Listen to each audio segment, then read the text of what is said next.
नमस्कार, आप देख रहे हैं न्यूज एक्सप्रेस और मैं हूं आपके साथ शब्द। नेपाल की राजनीति में एक ऐतिहासिक सुबह का ऐलान हुआ और ये ऐसा पल था जिसने पूरे देश को चौंका भी दिया और उम्मीदों से भी भर दिया।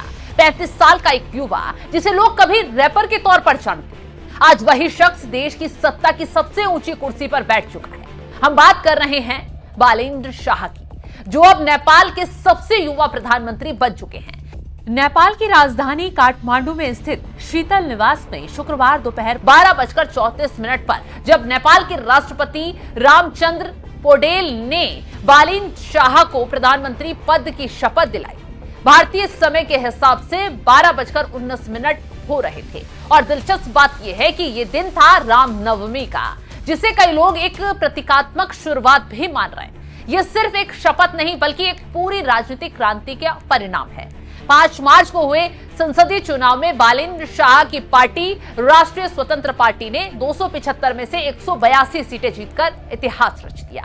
यह सिर्फ जीत नहीं थी, यह था जनता का गुस्सा, भ्रष्टाचार के खिलाफ बगावत और एक नई पीढ़ी का सत्ता में प्रवेश। लेकिन उससे भी बड़ा झटका दुनिया को तब लगा जब बालेन्द्र शाह पूर्व पीएम केपी ओली को झापा 5 सीट से बुरी तरह हरा गए, जो 4 बार के प्रधानमंत्री रह चुके हैं। यह सीट जो दशकों से ओली की पार्टी का गढ़ था, वहीं से एक नया चेहरा जीत कर आया और सत्ता की दिशा ही बदल दी। बालेन्द्र शाह सिर्फ नेता नहीं है, वो एक कलाकार भी है। शपथ लेने से ठीक एक दिन पहले उन्होंने अपना म्यूजिक वीडियो जय महाकाली रिलीज किया। इस गाने में उनके चुनाव अभियान की झलक है, देशभक्ति का जोश है और एक संदेश एकता का, बदलाव का।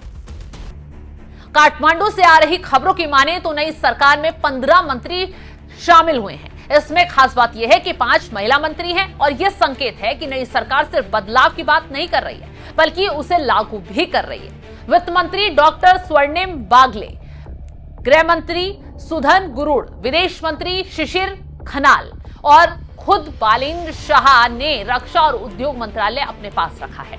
अब सबसे बड़ी बात यह है कि काठमांडू पोस्ट की माने तो नई सरकार की पहली कैबिनेट बैठक में 100 बड़े फैसले लेने की योजना है। जी हां, पहले ही दिन में 100 दिन के फैसले, और यह स्टाइल है पीएम मोदी वाला।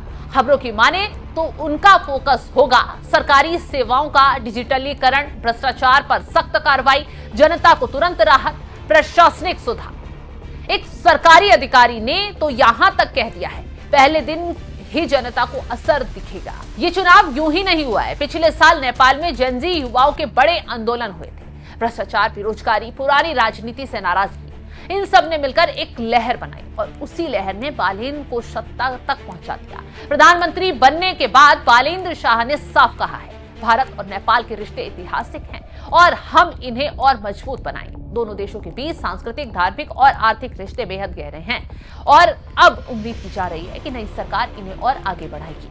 लेकिन सवाल यही है, क्या एक युवा चेहरा इतनी बड़ी जिम्मेदारी संभाल पाएगा? क्या 100 फैसले सिर्फ एक वादा है या वाकई जमीन पर उतरेंगे? क्या पुरानी राजनीति सच में खत्म होगी या सिस्टम उसे भी बदल देगा? नेपाल आज एक मोड़ पर खड़ा है, जहां एक तरफ उम्मीद है तो दूसरी तरफ चुनौतियां भी कम नहीं।